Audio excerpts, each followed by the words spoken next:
Price Lord. இன்றைக்கு யோபு அதிகாரம் 14 சில கேள்விகள் கேட்கப்படும்.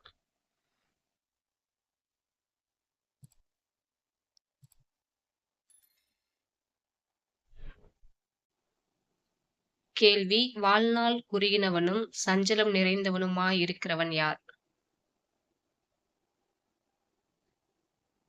பதில்: ஸ்திரீயினிடத்தில் பிறந்த மனுஷன். கேள்வி: யார் பூ போல பூத்து அறுப்புண்கிறான்?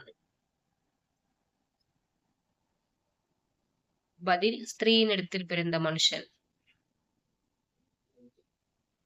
கேள்வி: நிழலைப் போல நிலை நிற்காமல் ஓடி போகிறவன் யார்? பதில்: ஸ்திரீயினிடத்தில் பிறந்த மனுஷன்.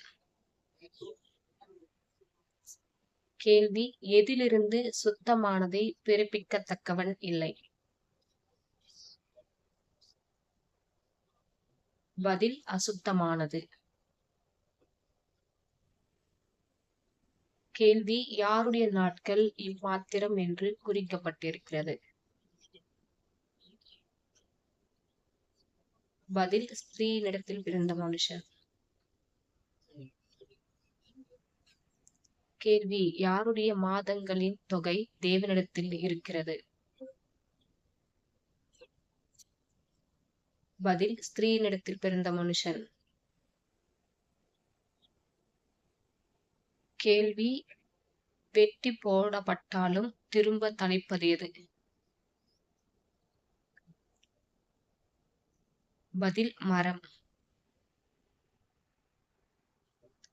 கேள்வி: மரம் எதின் வாசனையினால் துளிர்த்து இளம் மரம் போல கிளையிடும்? பதில்: தண்ணீர். கேள்வி: செத்த பின் ஒளிந்து போகிறவன் யார்? பதில்: மனுஷன். கேள்வி: வெள்ளம் வற்றி போகிறது போல படுத்து கிடக்கிறவன் யார்?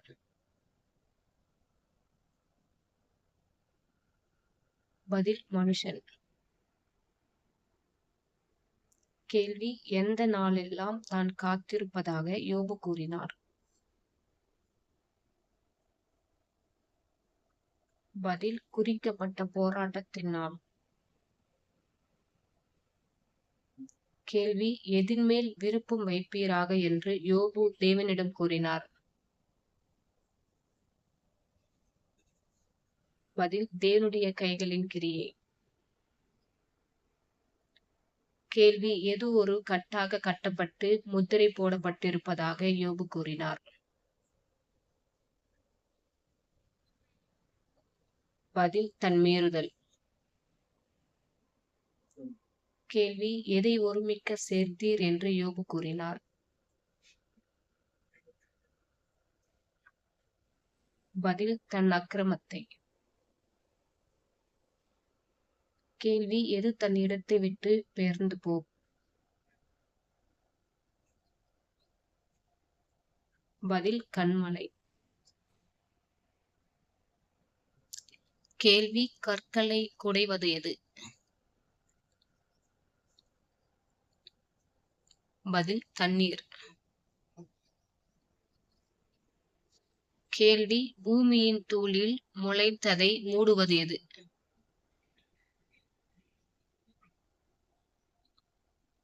பதில்: ஜலப்பிரவாகம்.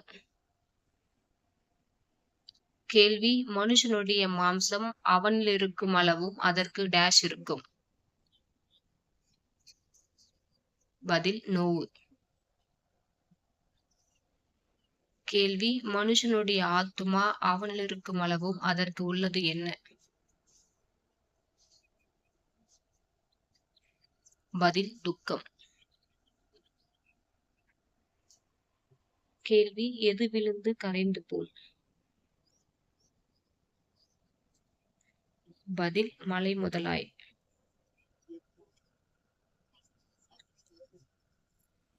God bless you.